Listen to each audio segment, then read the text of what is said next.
Your life is hard enough as it is, being a black and brown person in society. It doesn't get easier the older you get. It gets harder. You get fatter. You get uglier. You lose hair. Do you have a job? What do you do in life? Dude, it's not funny. You're using all kinds of dope. You've got no job. What the hell are you going to be doing in 30 years from today, man? You know, you're going to end up on the street, jobless, prospectless, ain't got no money. Where are you going in life, man? It's not a good way to be in life.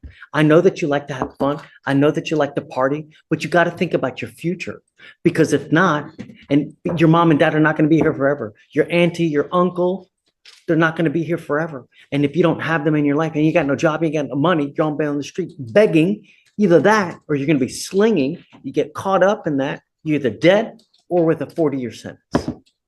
How old are you? Have you ever had a full-time job? Yes. Doing what? At Chevron in Lake Charles. I was a pipe fitter. You were a pipe fitter. For real? So why stop? And? So you can work this comp. So it's easier to just get workers' comp and do nothing, I guess, right? No, I just never went back, like reapply after. Okay. You have to do something in your life, Mr. Wakefield, because if you don't, you're going to end up in jail with a lengthy sentence or on the street.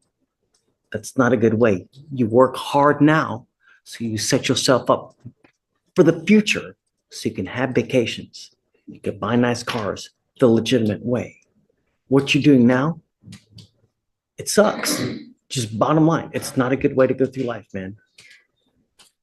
Dude, pipe fitting, if you get a trade like that, you can kill it, man. Making 20 to 30 bucks an hour. Holy you can buy a Benz, man. You can, with that kind of money, you can kill it.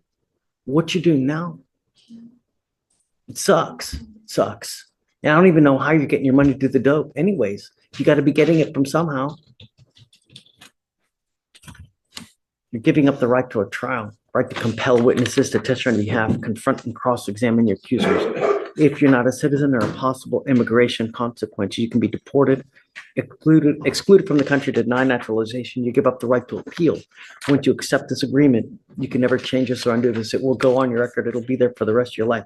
The reason I'm telling you this, Mr. Wakefield, is because your demeanor and the way you act when you come in here, you think it's a joke. And what I'm trying to tell you is that your future should mean something.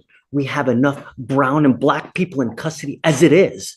Your life is hard enough as it is, being a black and brown person in society. It doesn't get easier the older you get. It gets harder. You get fatter. You get uglier. You lose hair. The older you get, the more unemployable you get. So if you don't set yourself up now, you're going to be nothing in 20 years. Do something, Mr. Wakefield. Don't become a statistic. How do you plead? Guilty or not guilty? I will find you guilty, sentence you to the agreement. I will roll your court costs. One more thing. I'm done with catch and release. So if you continue to come back with criminal cases, what we're doing today, the plead on the spot, be done. It's not going to work. Do you understand? If you come back, it's not going to go well. Good morning, Mr. Galindo. How are you? You look great. You know, you sound good. You're coherent. You're not jittery like you were when you came here last time. Oh, I know. So Hugh wants me to let you out. Looks like you've got a place to stay with. Shh. Looks like you've got a place to stay with your sister. My only worry is that if we let you out, you're going to go back to doing right what you're doing, using. And I don't want that to happen. Oh. I know you're going to tell me no. Oh, yes. Right. You've told me that before, right? Fool me once, shame on you. Fool me twice, shame on me. How do we get it to stop? I don't want to keep you, but I know if I release you, you're going to go back to using, and you're going to use grandma as Oh, the no. excuse. That was just, Perhaps it's another excuse. Perhaps it's damn. saw Bambi and you're upset at the movie. The frequency of what you're using, the best course of action is a treatment facility. We let you out. You're going to end up killing yourself. And believe it or not, I really like you. I want you to persevere and I want you to become the great person that you can be. I think that that's probably the wisest choice, to get him into a treatment facility. I know that you want to get him out. Yes, I'm just Done wondering. this before. Yes, but yeah, we're still, well, it's all pre-trial, so I don't know. I mean, is that something he can do pre-trial, or, I mean, can he do outpatient, or? I can't pay for anything. The only way I can pay for everything is if he's in there. If I let him out, he doesn't have a job, doesn't have anything. He's going to be unable to pay for anything.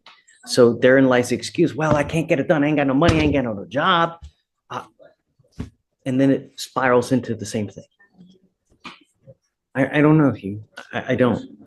I think that the best course of action is to get you into a treatment facility, Mr. Gaid. I'll stay with my sister. I don't drink over there. I don't do nothing. I'm staying with my sister. She's a teacher. She don't let me drink. She don't let me do nothing. She, As if you're going to listen to her. Yes, of course I listen to her. She's all I have.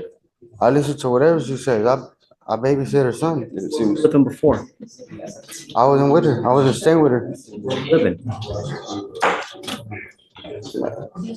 Just being bad. And friends, wherever. We're friends. Street. Yeah. But I'm with my sister now. she seems like she has a pretty tight grip on him. She From does. speaking with her, You could get her number. and we can set the case for trial. There's a felony that's attached to this, but I'm okay with setting it for a trial date. Okay. I am too. Okay. That way, if it goes well for him, he's out. If it doesn't, I know what I'm going to do, which is what I think needs to happen regardless. Because if we let him loose on the street, he's just going to use. And we've done this game before. I've let him out before, and he goes right back to using. He's only bond forfeited once in your court. I know one time's too many, but I know that it's not like he's been a recurring issue. This is the only time that he's had an issue with this, with the drug testing. Thank you. Let me think about that. All right, Mr. Defendant, come on, like this.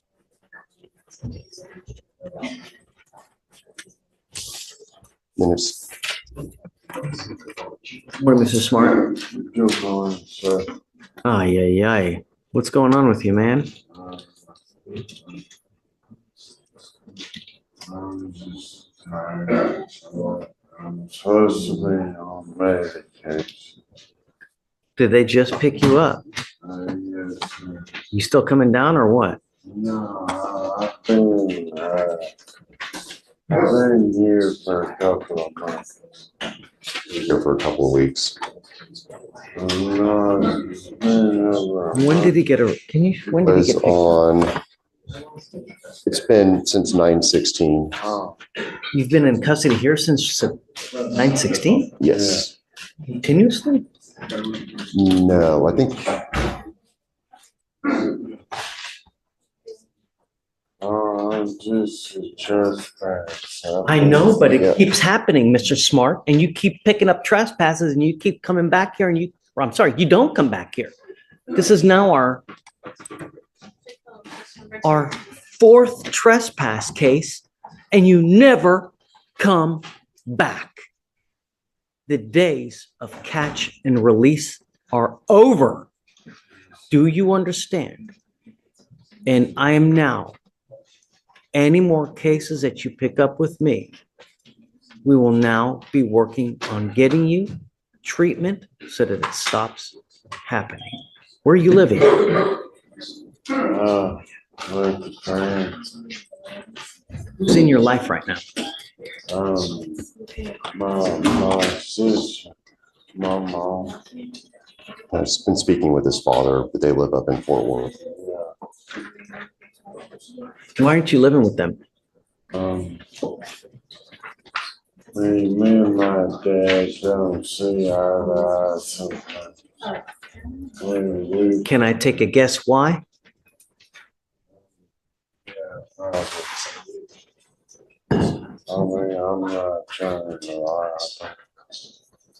He's Mr. Smart, you have now, for the past 3 years, have been in and out of custody.